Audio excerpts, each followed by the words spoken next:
The life you want is on the other side of the action you're avoiding. You don't need more motivation because motivation follows movement.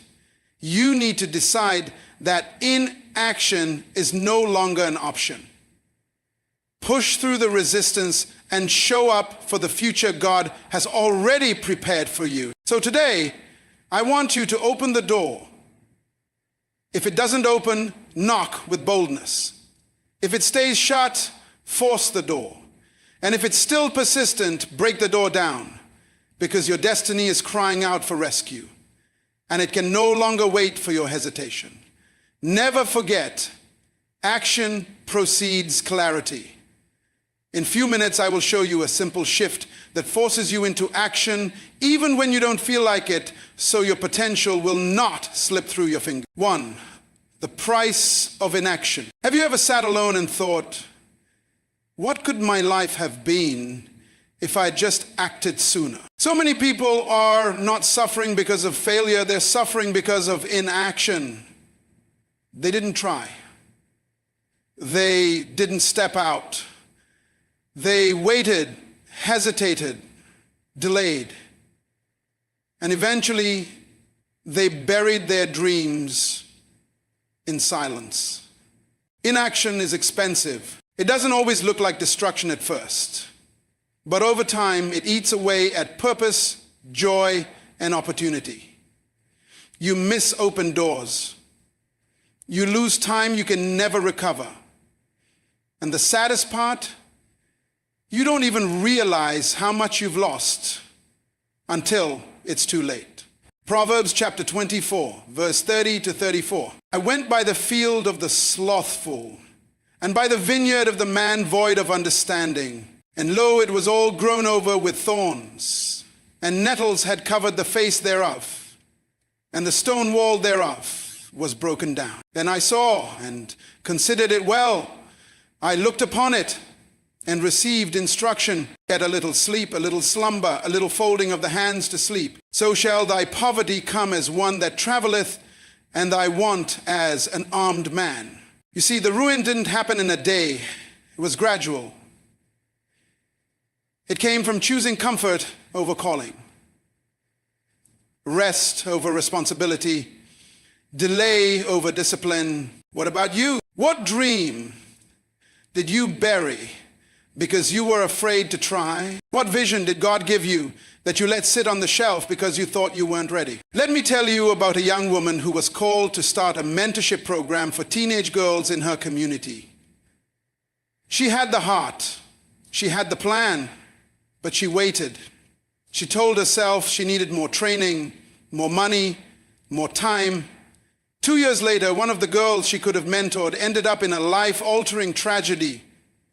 And when she finally launched that program, she did it in tears, realizing she could have made a difference earlier. Sometimes the price of inaction isn't just your loss, it's someone else's pain. We think procrastination is harmless, but the kingdom suffers when you don't show up, and you're not alone.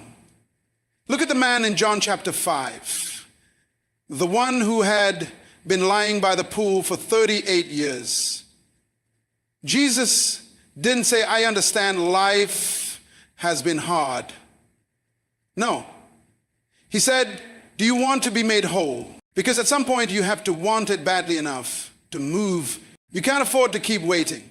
You can't keep telling yourself maybe tomorrow. You are not getting younger. The world is not slowing down, and your calling is not on pause. It's still speaking to you, but are you listening? There are books unwritten because someone was afraid to type the first sentence. There are businesses unbirthed because someone never made the first call. There are destinies delayed because people confused waiting on God with refusing to move.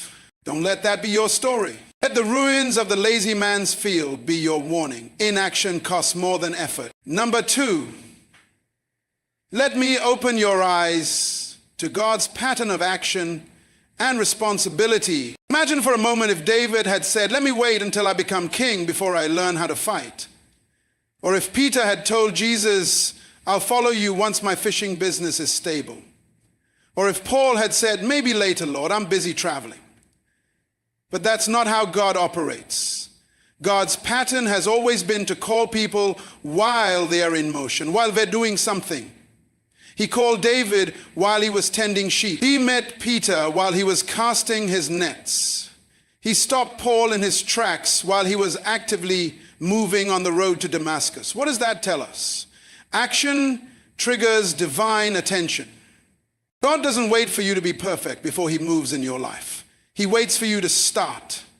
And there's something powerful about that, because many of us have been taught to sit, wait, pray, and hope. And while that posture has its place, too many of us have gotten stuck there. We confuse stillness with spirituality and delay with discernment. But let me challenge you today. God responds to motion. The Bible is very clear in James chapter 2, verse 17.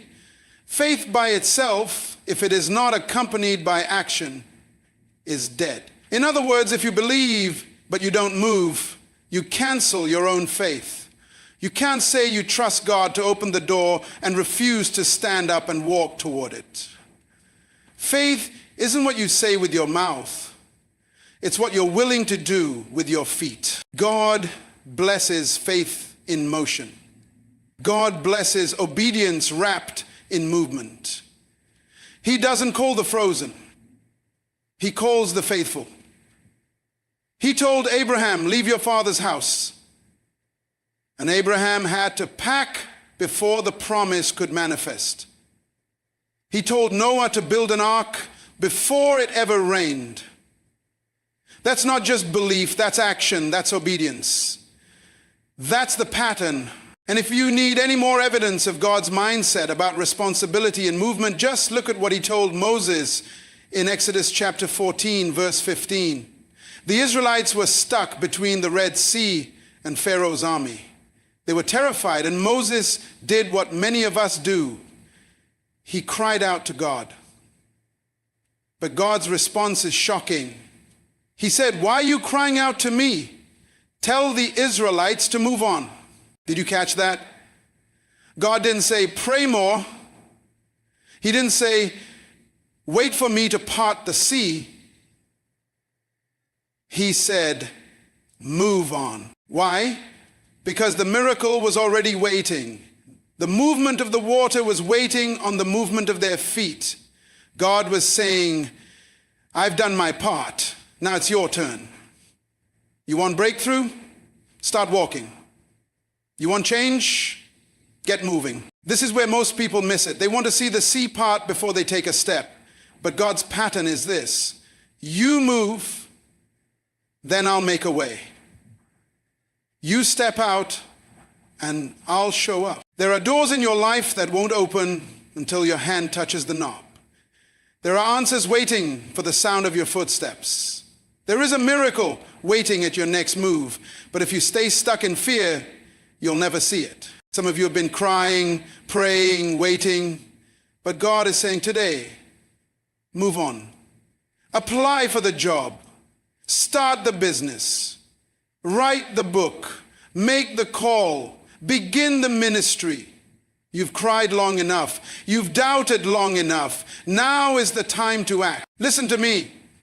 Responsibility and movement are not suggestions in the kingdom. They are spiritual requirements. You are not here to exist. You are here to advance.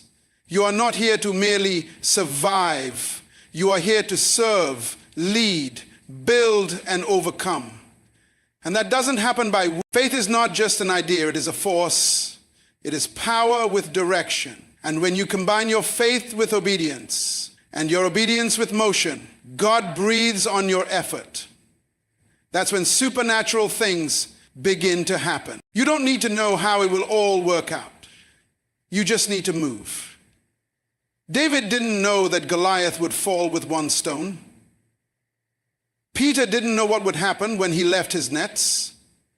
Paul had no idea that his journey would shape Christianity. But they acted. They stepped. They responded. And heaven backed them up. So what about you? What area of your life is waiting for you to move? What door is waiting for your hand to touch it? What miracle is still locked behind the wall of your hesitation? If you want to see God's hand, you have to be willing to show him your steps. Because faith without action is like a loaded weapon with no trigger, full of power, but useless in battle. Today, don't wait for a sign. Don't wait for perfect conditions. Don't wait until you feel ready.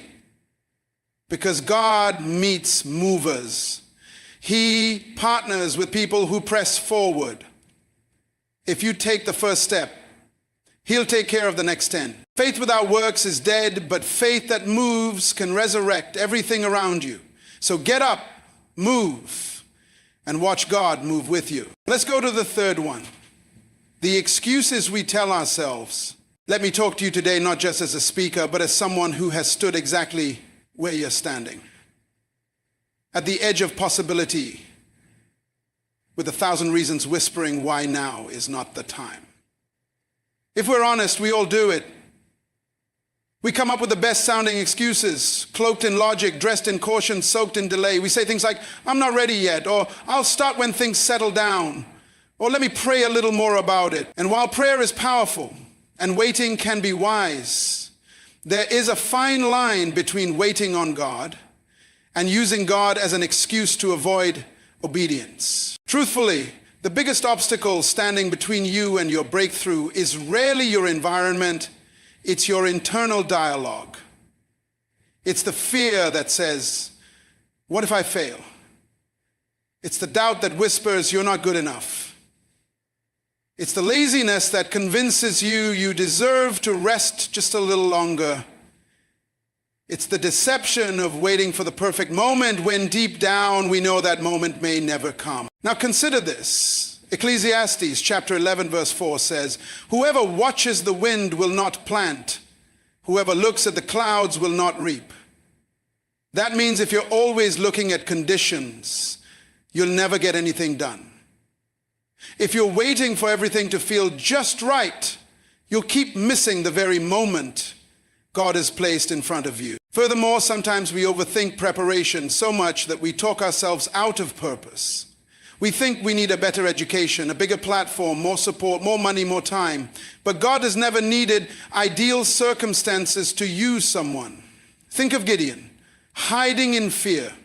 Think of Moses, speaking with a stutter. Think of Esther, a Jewish girl in a Persian palace. None of them looked ready. None of them had perfect conditions. But all of them moved, and God moved with them. In addition, let's get real. The excuse of waiting for confirmation is often just a delay tactic. You already know what to do. You just don't want to risk what obedience might cost. But purpose always costs something. It costs your comfort, it costs your excuses, it costs your old self. You cannot step into your next if you're still clinging to your now. Moreover, let me remind you of people who didn't wait for perfect timing. Think of the woman with the issue of blood. 12 years of sickness, pain, isolation, yet she said, if I can just touch the hem of his garment. She didn't wait for Jesus to call her name. She didn't wait for the crowd to clear. She pressed through the chaos and grabbed her healing. She could have told herself, it's too crowded, I'm too weak. What if I get rejected? But her desire was louder than her excuses. Likewise, you must come to a point where you stop negotiating with fear, where you stop making room for delay, where you stop feeding your doubt with what ifs. You don't need the sky to clear before you plant your seed. If all you ever do is study the wind and analyze the clouds, you'll live your whole life talking about a harvest that never comes. Consequently, I want to challenge your mindset today. Are your excuses more convincing than your conviction? Are you more committed to comfort than to your calling? It's easy to say, I'm praying about it, when really we're paralyzed by the fear of starting. But here's the thing.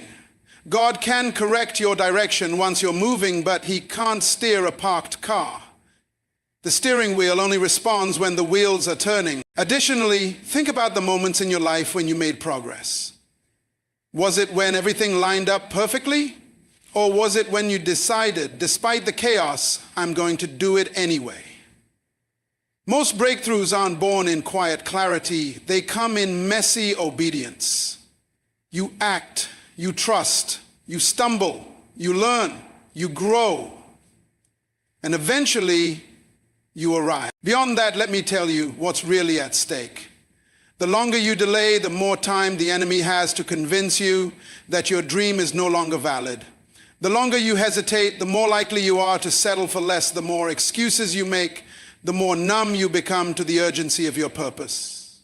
Some of us are not lazy in body, we are lazy in vision.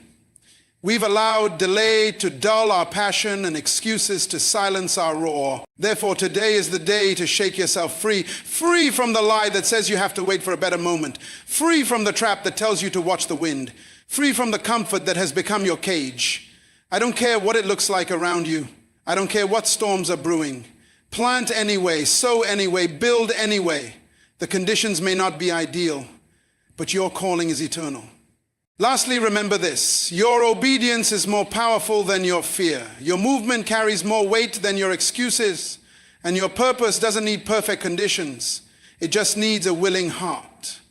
Ecclesiastes 11:4 reminds us that watching the wind will paralyze you, but planting anyway will position you. So stop waiting for the weather to change and start walking into the season God has already prepared for you. The fourth shift that forces you into action even when you don't feel like it is discipline. Discipline is the door to destiny. Let's talk about something we often run from but cannot live without: discipline. Not the kind of discipline that shames or restricts, but the kind that shapes, builds, and births destiny. Discipline is not your enemy. It is the gatekeeper of everything you are praying for. And if you ever plan to step fully into the life God has written with your name on it, you must first master the quiet, often unseen power of self-discipline. Now, let's be honest, discipline doesn't feel anointed. It doesn't always come with shouts of praise or visible results in the first week. But make no mistake, discipline is deeply spiritual. In fact, it's one of the clearest indicators of a mature believer. Why? Because discipline is where your daily habits echo your heavenly purpose. It's where your faith gets dressed in actions and your prayers take on leg. According to Paul, Corinthians chapter 9, verse 27, Paul says, I discipline my body and bring it into subjection, lest when I have preached to others, I myself should be disqualified.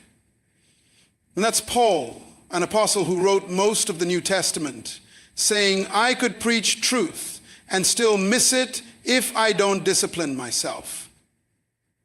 Let that settle in. Furthermore, discipline is not just about saying no to temptation. It's about saying yes to destiny over and over again. It's about showing up when you don't feel like it, praying when you're tired, studying when you'd rather scroll, choosing water when soda is screaming your name. It's the simple, consistent alignment of your decisions with your divine assignment. And when you live like that, it becomes more than routine, it becomes worship. Every time you delay gratification for the sake of your calling, you're honoring God with your body, your time, and your focus. Also, I need you to know that discipline isn't about perfection, it's about persistence. It's not for people who never fall. It's for those who fall and still get back up the next day. There was a time in my life when I let procrastination take over. I planned to pray, but never did. I had goals, but they lived in notebooks, not in action. And it cost me. Opportunities passed. Connections dried up. Confidence faded. But the moment I chose to fight for consistency, day by day, moment by moment, everything started to change. Not overnight, but gradually, powerfully. The same can happen for you. Moreover, we must understand that discipline isn't punishment, it's preparation. Think about David. Before he ever picked up Goliath's sword, he had already mastered the discipline of tending sheep, alone, unseen, faithful. It was in the discipline of the mundane that God developed the courage he would need for the miraculous. You don't get to skip the field and expect to win in the fight. Destiny is reserved for those who have been forged in the fire of daily decision. And yet, too often we think discipline means restriction. But in God's economy, discipline is liberation. It frees you from the chaos of impulsive living. It protects your future from the choices your flesh wants to make right now. It builds a life that's not just reactive, but intentional. Because the truth is, freedom isn't doing whatever you feel like. It's doing what honors God, even when your feelings scream otherwise. Transitioning now, let me bring your attention to how discipline is also stewardship. God gives you gifts, but what you do with them is your responsibility. He gives time, but you must manage it. He gives revelation, but you must walk it out. Discipline is how you multiply what God gives. The servant in the parable of the talents who buried his gift wasn't rebuked because he lost it. He was rebuked because he did nothing with it. Many people are burying their potential under the weight of undisciplined living. Then there's this. Some doors won't open by prayer alone. Some doors only respond to the key of discipline. You can fast, you can decree, you can worship. But if you don't also manage your time, build your craft, honor your commitments, and show up consistently, you'll keep praying for results that require obedience, not just intercession. Your destiny is not waiting on a miracle, it's waiting on your mastery. And let's not forget, discipline is contagious. When you start showing up consistently, others notice. Your children watch you. Your friends feel the shift. Your environment responds. It becomes easier to inspire others, not by what you say, but by the quiet power of what you do day after day. You become a living message of what's possible when God's grace partners with your grit. Ultimately, I want to leave you with this. Don't let emotion be your engine. Let discipline drive the car. Because your feelings will fluctuate, but discipline will keep you moving. Destiny doesn't bow to comfort. It responds to consistency. Paul understood this. That's why he said, I discipline my body. He didn't say, I hope my body feels like it. He made it his mission to bring himself under the control of his purpose. So today, I challenge you to see discipline not as a burden, but as a blessing. Not as punishment, but as power. Because the life you're praying for, the destiny you dream about, the purpose that keeps tugging at your spirit, it's waiting on the other side of consistent, daily, disciplined obedience. And the moment you embrace that, heaven starts to move in ways you never imagined. Destiny doesn't just require desire, it demands discipline. And if you can master this door, you will walk into the future God has been preparing for you all along. Number 6, breakthrough requires movement. Breakthrough never comes to those who wait passively. It doesn't show up in rooms of indecision. It doesn't dwell in comfort zones. If you want to experience the kind of transformation that rewrites your story, you've got to move, because heaven responds to motion. Faith is not a feeling.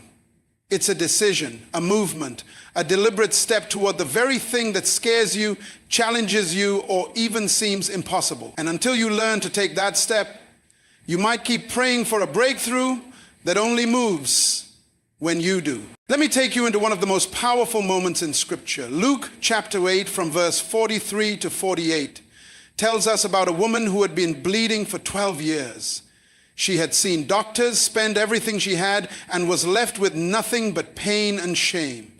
But one day she heard Jesus was passing by. Now she could have stayed in her corner, hidden in silence, saying, "This is just my life." But something in her said, "Move." She didn't wait for permission. She didn't wait for perfect conditions. She pressed through the crowd, weak, unclean, trembling, and touched the hem of his garment. And Jesus stopped. He said, "Who touched me?" That touch pulled power from eternity into time. That touch changed her identity from the woman with an issue to the woman with a testimony. But none of it would have happened if she didn't move. Furthermore, the principle is clear. Faith must be active to be effective. In Luke chapter 17, verse 14, 10 lepers approached Jesus, desperate for healing. Jesus didn't lay hands on them or speak healing over them directly. He said, "Go, show yourselves to the priests." And that instruction made no sense because they were still sick at that moment. But as they went, the Bible says they were cleansed. Not when they stood still, not when they argued, not when they asked for proof, as they went. Breakthrough followed movement. In much the same way, some of you are sitting on the edge of your next level, but you're paralyzed by the need for certainty. You want God to show the entire staircase before you take the first step. But God doesn't bless hesitation. He blesses obedience. He moves when you move. He waits to see if you believe him enough to act. And let me tell you, your healing, your opportunity, your clarity, it's all waiting on the other side of your obedience. You don't have to have all the answers. You just have to move. Similarly, let me bring this home with something real. I know someone who had a dream of starting a business. Everything around him said, "You're not ready." No investors, no safety net, no formal business degree, but he moved. He started with what he had, a borrowed laptop and a God-sized vision. Was it scary? Absolutely. Did he feel qualified? Not at all. But as he went, doors began to open, not before, not while he waited, but as he moved. Just like the lepers, just like the woman, just like so many people who dared to believe that God doesn't just speak in stillness, he also shows up in motion. Consequently, I need you to shift how you think about waiting. Waiting on God does not mean standing still. Waiting is not passive. It's positioning. It's preparing. It's obeying. If the Holy Spirit has given you a nudge, it's time to stop asking for confirmation and start walking in courage. Some of us are one bold step away from a completely different life, but we've allowed analysis to become paralysis. We want more signs when God has already spoken. You don't need another prophecy, you need to move. Moreover, I want you to recognize this. Movement is faith in action. Movement says, "God, I believe you even when I can't trace you." Movement says, "I don't see the whole picture, but I trust the hand behind the frame." Movement is a form of worship. It's saying, "Lord, I'm so sure you're in this that I'm willing to take a step even if the ground feels shaky." And it's in that moment when your foot lifts that heaven responds. I leave you with this. Don't let your miracle die in the place of hesitation. Don't let your breakthrough rot in the soil of inaction. If the woman hadn't pressed through, she would have died with her issue. If the lepers hadn't walked forward, they would have stayed in isolation. Don't miss your healing because you're waiting for a perfect moment. There is no perfect moment, there's only a perfect God asking for your imperfect but obedient step. Your movement is your message. Your faith is your motion, and your breakthrough is waiting on the other side of your go. So move, even if you're afraid. Move, even if you're not ready. Move, even if no one else sees it. Because when your feet hit the ground in obedience, heaven opens wide in response. Breakthrough is waiting, but it won't meet you standing still. The seventh shift that forces you into action even when you don't feel like it is God won't do for you what he expects you to do. Did you catch that? There comes a time in your walk with God when you have to stop asking him to do what he's already empowered you to do. We often confuse spirituality with passivity, thinking the more we wait, the holier we are. But God is not in the business of babysitting indecision. He moves with those who move in faith. Yes, prayer is powerful. Yes, we must depend on his guidance. But there are moments, clear, defining moments, when God says, "Now go." And no amount of prayer will substitute for the obedience he expects in action. Consider Joshua. This was a man chosen to lead a generation that had only known slavery and wilderness. God didn't say to Joshua, just fast and watch the walls of Jericho fall. No, he gave him an instruction. March. Walk around the wall. Blow the trumpet. Shout. Move. In Joshua chapter 1 verse 9, God says, have I not commanded you? Be strong and courageous. Do not be afraid. Do not be discouraged. For the Lord your God will be with you wherever you go. Wherever you go, not wherever you sit. The presence of God follows movement. In the same way, some of us are asking God to open doors we haven't walked toward. We're praying for increase, but refusing to plant. We're crying out for healing, but ignoring the small daily steps of discipline that align us with wholeness.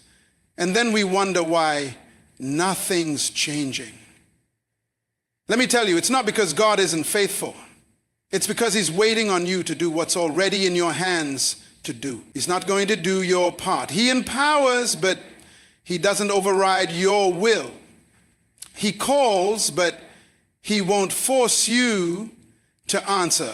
Likewise, when God told Moses to stretch his rod over the Red Sea, he didn't send an angel to do it for him. Moses had to lift his own hand. When Jesus told the man at the pool of Bethesda, get up, take your mat and walk, he didn't say, stay there and I'll carry you. No, he challenged him to activate his will, because your next season will not come through passivity. It will come through participation. You don't just wait for the blessing, you walk into it with obedience and courage. And let's be honest, sometimes what we call waiting on God is just fear dressed up in religious language. We say, I'm still praying about it, when what we really mean is, I'm still afraid to step out. But fear is not from God. Courage is not the absence of fear. It's obedience in the presence of fear. That's why God told Joshua, do not be afraid. Be strong. Strength isn't just for battle, it's for obedience. And courage isn't just for warfare, it's for walking in the direction God told you to move. Moreover, think about this. God didn't part the Jordan River while the Israelites were camped on the bank. It parted when the priests stepped into the water. Movement is the matchstick that lights miracles. God doesn't need more prayers from people who've already heard him. He needs movement. And many of us have heard him. We've received the word. We've been anointed, appointed, and affirmed. But we're still waiting for him to do what he's been waiting for us to start. I've seen this over and over in real life. A woman I once knew kept praying for a job for over a year. She was fasting, attending every prayer meeting, quoting scriptures, but submitted only a few applications. Why? She was waiting on a sign from God. I told her, the sign is that you're still breathing. The sign is that you're still here. God gave you life. Now give it movement. But I didn't stop there. I asked her, what skill do you have? She said, none. I said, then go and learn one. Add something to your application that makes you valuable. And when she obeyed, when she chose to gain a skill and stop submitting to just one or two jobs like she used to, but instead sent applications to different openings, things shifted. 3 weeks after making that decision, she had 2 offers on the table, not 1, 2. You see, the miracle was never in the prayer alone. It was in the movement after the prayer. God was ready. He was always ready, but he was waiting on her to move, to grow, to act. Some of you are in the same place today. You're asking God to open a door, but your hand hasn't even reached for the handle. You're waiting on heaven, but heaven is waiting on you. Similarly, some of you are saying, God, please use me. And God is saying, I'm trying, but you won't move. He doesn't fill parked cars. He doesn't guide ships sitting at the dock. You want God to use you? Start walking. Start building, start showing up, start forgiving, start healing, start doing the thing he placed in your heart, even if you're shaking while doing it, because grace meets you in motion. Now hear me. This is not about earning God's favor. This is about aligning with his instruction. Favor follows function. Miracles follow movement. Doors don't just swing open. You've got to walk to them, knock, and sometimes push with all your might. There are things God has already said yes to, but you haven't stepped into the yes because you're still rehearsing what if. What if I fail? What if it doesn't work? What if people laugh? But what if it's exactly the moment God has prepared you for? Let me challenge you. Don't insult God with inactivity. Don't keep asking him to do what he expects you to trust him enough to do. He's already told you to be strong and courageous, so be it. He's already said he'll be with you wherever you go, so go. He's not absent. He's waiting. Waiting to see if you believe him enough to move. Waiting to see if you trust him enough to step. Waiting to partner with your obedience. And so today, I dare you to stop asking and start acting. Stop doubting and start moving. Because God won't do for you what he's empowered you to do yourself. The miracle is not on the mountaintop, it's in your movement. The blessing is not in the waiting room, it's in the battlefield of obedience. And your future is not ahead of you. It's waiting for you to walk into it. Now go and be strong and courageous. Now listen close. This is the core of this message. What to do when the door doesn't open. When doors don't open, push hard. Let me ask you something. What do you do when the door won't open? What do you do when you've prayed, you've waited, you've hoped, and the opportunity still hasn't shown up? I'll tell you what you do. You push. And if that door still doesn't budge, you push harder. If it creaks but doesn't crack, you knock again. If it stays shut, force the door. And if it's still persistent, break the door down. And this time with your faith, your fasting, your fire, and your fight. Because your destiny is too valuable to sit politely outside a closed door waiting for someone else to give you permission to become who God already called you to be. Here's the truth we often don't like to admit. Life doesn't hand out blessings easily. You don't get promoted just because you're nice. You don't walk in purpose just because you desire it. You have to persist. You have to insist. You have to sometimes pound on heaven's gates like the widow in Luke 18 who refused to be ignored. And Jesus says in Matthew chapter 7, verses 7 to 8, ask and it will be given to you. Seek and you will find. Knock and the door will be open to you. For everyone who asks receives. The one who seeks finds. And to the one who knocks, the door will be opened. Notice the pattern. Ask, seek, knock. It's progression. It's movement. It's intensity increasing with every level of pursuit. Now, too many of us ask once, knock lightly, and when we hear silence, we back away, assuming it wasn't meant to be. But faith doesn't quit because the door is quiet. Faith keeps knocking.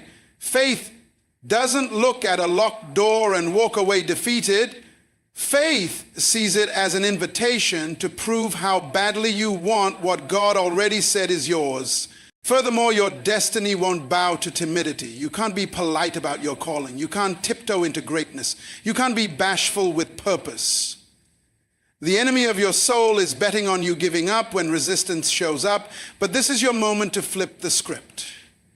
This is when you rise and say, if the door won't open, I'll stay on my knees in prayer until it breaks wide. Not because you're forcing God, but because you're agreeing with what heaven already wrote about you. The persistence is not to persuade God, it's to prepare you. Transitioning from concept to reality takes grit. Let me tell you a true story. There's a young man I once mentored who applied for the same internship 7 times. Not once, not twice, 7. He said to me, everyone keeps telling me to give up, that maybe it's not God's will. And I said, if it's in your spirit and it aligns with his purpose, then knock until your knuckles bleed. On the 8th try, they called him. Not only did he get the internship, they offered him a job. And years later, he now leads that department. That wasn't luck, that was persistence meeting promise. Similarly, some of you are sitting in front of doors labeled marriage, ministry, business, healing, and you're staring at it like it should open on its own. Let me lovingly remind you, it's not a sliding glass door. It's a spiritual door. It requires intentional pursuit. You can't unlock it with passivity. You need pressure. The kind of pressure that comes when your prayers mix with action. The kind of pressure that comes when you dare to dream big and work hard, even in small spaces. Because doors don't open just because you're worthy. They open because you won't stop knocking. Additionally, remember that even Jesus tells a story in Luke 11 about a man who goes to his neighbor at midnight asking for bread. At first, the neighbor says no. But the man doesn't walk away. Jesus says he keeps knocking, not because of friendship, but because of his shameless persistence. And that's what moves the hand of heaven. Persistent faith that refuses to give up. That says, Lord, I'm not leaving until you bless me. I'm not walking away from this until the door swings wide, because I know what you said is mine. In another example, think of Joseph, thrown into a pit, sold into slavery, locked in a prison. But every step was a knock. Every act of faithfulness was him pushing on a door that would one day swing wide into the palace. He didn't get bitter. He stayed consistent. And when Pharaoh called, Joseph didn't hesitate. He walked through that open door fully prepared because he had never stopped knocking in the Spirit. Now, maybe you're in a season where it feels like all the doors are locked. You've done your best. You've prayed, you've fasted, you've sought wise counsel, and still nothing. But what if I told you that your knocking is not in vain? What if I told you the delay is not denial? It's divine timing meeting your developed character. The door hasn't opened yet because God is still shaping the version of you who can handle what's behind it. But don't quit knocking, because that door hears you. On a personal level, I've had seasons where every door seemed shut. No callbacks, no confirmations, just silence. But I kept praying. I kept showing up. I kept working when nobody was clapping. I kept believing when every voice around me said it was over. And I watched God open doors I wasn't even qualified for, because He honors perseverance. So if the door won't open, push harder. If they say no, pray louder. If you get overlooked, stand taller. Because what God has for you will not be taken from you if you keep pressing. And don't forget Matthew 7:7-8. Jesus said the door will be open, not might, not possibly, but will, to those who knock and refuse to stop knocking. Your future is not behind a wall, it's behind a door. And that door is voice activated by faith. So keep knocking, keep believing, keep pushing.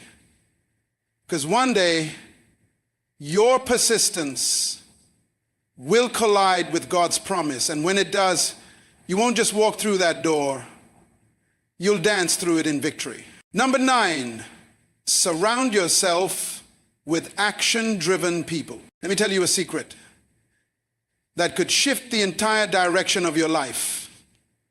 You cannot grow beyond the environment you allow yourself to live in. You could have all the passion, all the vision, all the prayers, and still stay stuck. Not because you lack ability, but because you are surrounded by people who lack movement. The people around you matter more than you realize. The company you keep is either launching you forward or slowly pulling you backward. Scripture puts it plainly in Proverbs 13:20. Walk with the wise and become wise, for a companion of fools suffers harm. That's not just poetic, that's prophetic. Who you walk with shapes what you walk into. Some people carry keys, others carry chains. And if you spend too much time with those who carry chains of laziness, negativity, and delay, don't be surprised when your progress starts slowing down. God wired us to thrive in community, but not just any community. a faith-driven, action-oriented, purpose-filled community. Now consider this. Have you ever noticed how motivated you feel after spending time with someone who's focused, disciplined, and passionate? It's contagious. Their energy stirs something in you. They speak life, not just survival. They challenge your excuses and don't let you settle. That's not accidental. That's divine design. God wants you around people who call you up, not drag you down. In another sense, think about the difference between a thermostat and a thermometer. A thermometer adjusts to the environment, but a thermostat sets it. And when you're around action-driven people, they don't just adapt to mediocrity, they set the temperature of excellence, faith, and consistency. You need that kind of fire around you. People who don't let you shrink when you should be rising. In fact, take a moment to evaluate your circle. Who around you is building something? Who is praying consistently? Who's stepping out in faith even when things are hard? If your closest relationships are with people who complain but never change, who talk big but move small, who want miracles but avoid discipline, then you may be outgrowing that circle. And that's okay. Growth often requires separation before elevation. Let me be transparent. There was a season in my life where I felt spiritually drained, mentally scattered, and emotionally flat. I couldn't figure out why. My prayer life was there. I was reading the word. I was fasting. But the people I was closest to were stagnant. We talked about dreams, but we never made plans. We talked about revival, but we didn't show up to serve. And slowly, my fire started dimming. Not because I didn't love God, but because I was yoked to people who weren't walking in the same direction. When I began to intentionally surround myself with action takers, people who fasted and followed through, who believed and built, I noticed something. My hunger increased. My pace quickened. My excuses shrank. Why? Because I was walking with the wise. And just like Proverbs 13:20 says, wisdom became my inheritance. Moreover, it's not just about finding people who are doing something. It's about finding people who are doing the right things. People who have kingdom focus. People who know how to fall and get back up. People who correct you in love, hold you accountable in grace, and push you toward your assignment with joy. That kind of circle is rare. But when you find it, protect it. Lastly, if you can't find that kind of person right now, be that kind of person. Start the culture. Raise the standard.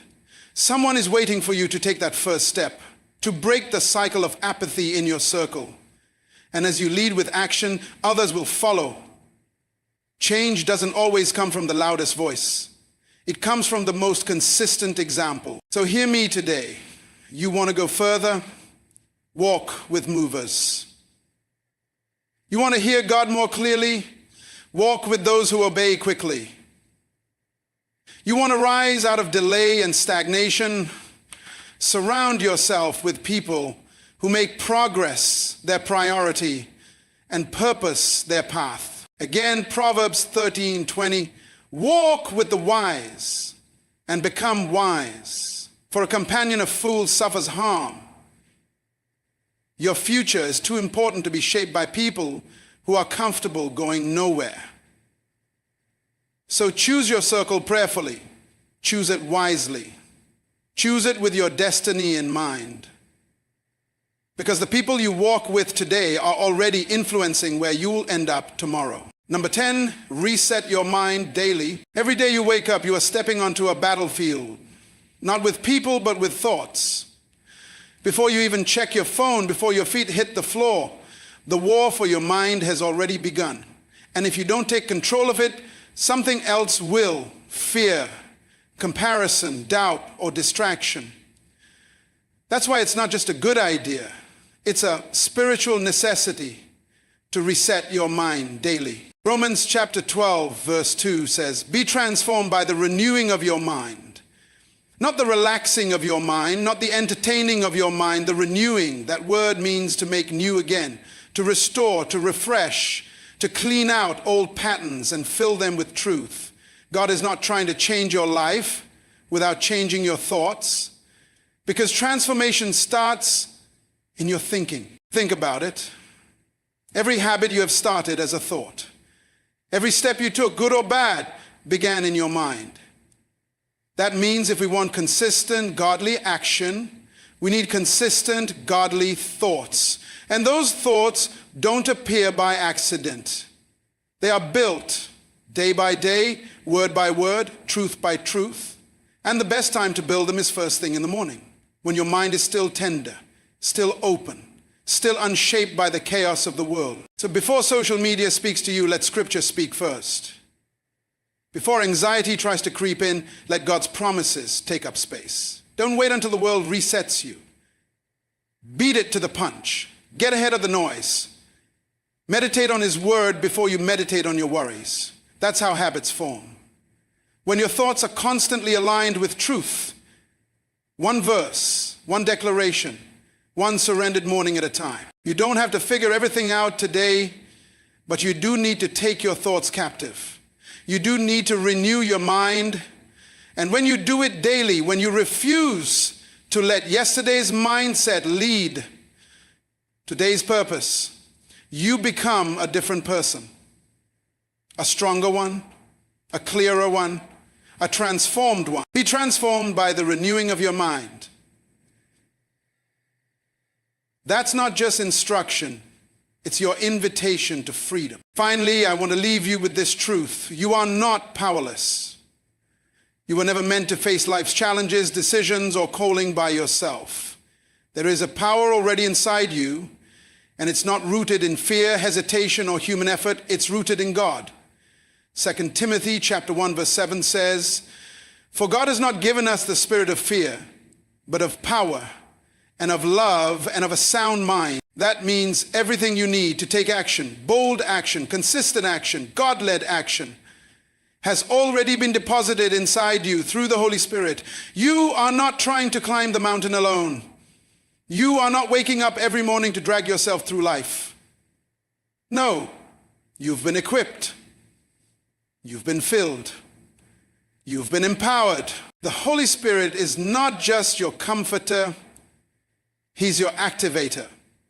He pushes you when your flesh says no. He whispers truth when the world shouts fear. He strengthens your knees when you feel too weak to take one more step. You've got power.